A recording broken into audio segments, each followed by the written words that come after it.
তুমি আমার গুনাহগার উম্মতকে বাঁচাও।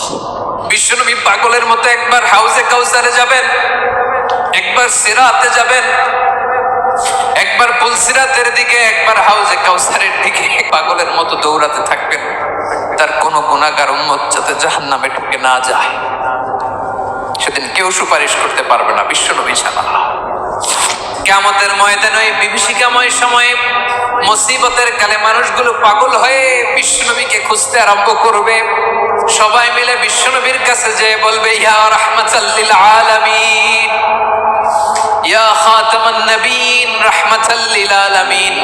দেখেন আমাদের কি অবস্থা, কি কঠিন বিপদে আমরা আছি, দাঁড়াতে পারি না, সূর্যের আলোতে ঘেমে হয়রান। আজকে কেউ সুপারিশ করতে পারবে না।